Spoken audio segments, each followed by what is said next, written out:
సాగునీటి రంగం కేసీఆర్ గారు కేసీఆర్ అంటేనే కే అంటే కాలువలు, సి అంటే చెరువులు, ఆర్ అంటే రిజర్వాయర్ల చందాన సాగునీటి ప్రాజెక్టుల మీద మొత్తం మేము పెట్టిన ఖర్చు 1,76,000 కోట్లు. అందులో పెండింగ్ 1,76,000 కోట్లు. అందులో పెండింగ్ ప్రాజెక్టులు ఉండే. ఇక్కడ ఒక చాలా ఇంట్రెస్టింగ్ మాట, మన ఉత్తమ్ కుమార్ రెడ్డి గారు లేచి శాసనసభలో అంటారు, కాళేశ్వరం మీద మీరు 1,00,000 కోట్లు ఖర్చు పెట్టినామన్నారు, 80,000 90,000 ఖర్చు పెట్టినామన్నారు, 1,00,000 ఎకరాల కన్నా నీళ్ళు ఇచ్చిర్రా అంటారు.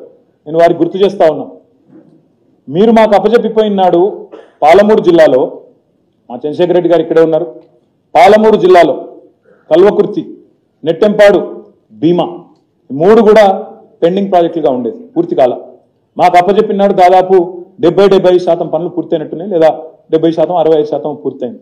కానీ మా ప్రభుత్వం వచ్చిన తర్వాత చిత్తశుద్ధితో పెండింగ్ ప్రాజెక్టులను రన్నింగ్ ప్రాజెక్టుగా మార్చి ఒక 3,000 కోట్ల రూపాయలు ఖర్చు పెడితే ఇవాళ ఒక్క పాలమూరు జిల్లాలో ఆ మిగిలిన పనులు పూర్తి చేస్తే ఒక్క పాలమూరు జిల్లాలో దాదాపు కొత్తగా 6 లక్షల ఎకరాలకు నీళ్ళు ఇచ్చింది మా ప్రభుత్వం. రేపటి రోజు నన్ను ఎందుకు చెప్తా ఉన్నా ఈ మాట అంటే, ఇప్పుడు మేము కాళేశ్వరం మొత్తం సిస్టమ్ అంతా బిల్డ్ చేసినాం. ఎక్కడ హెడ్ ఉంది, ఎక్కడ టెయిల్ ఉంది మీకు తెలుసు. కాళేశ్వరం మేడిగడ్డ నుంచి మొదలు పెడితే ఇక్కడ కొండపోచమ్మ సాగర్ దాకా మొత్తంగా ప్రాజెక్టు మరి పూర్తి స్థాయిలో నిర్మాణం చేసినాం.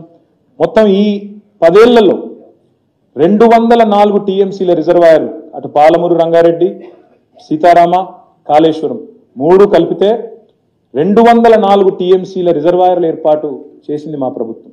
204 టీఎంసీలు అంటే ప్రజలకు ఒక అవగాహన ఉండాలి కాబట్టి, మీరందరూ హుస్సేన్ సాగర్ చూసే ఉంటారు.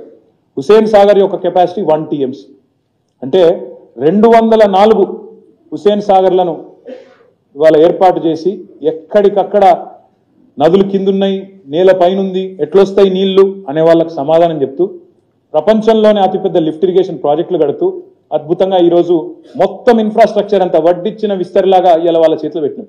మరి ఈ వడ్డిచ్చిన విస్తారికి మీరు చేయాల్సిందల్లా ఒకటే, దానికి మీరు కాలువలు ఏర్పాటు చేస్తే బ్రహ్మాండంగా పూర్తి స్థాయిలో ఒక నూతనంగా మేము తీసుకున్న ఈ ప్రాజెక్టులతో 50 లక్షల ఎకరాలకు సాగునీళ్లు, ఆయకట్టు స్థిరీకరణ అంటే స్టెబిలైజేషన్ ఆఫ్ ది ఎగ్జిస్టింగ్ ఆయకట్టు. మా ప్రశాంత్ రెడ్డి గారు ఇక్కడే ఉన్నారు.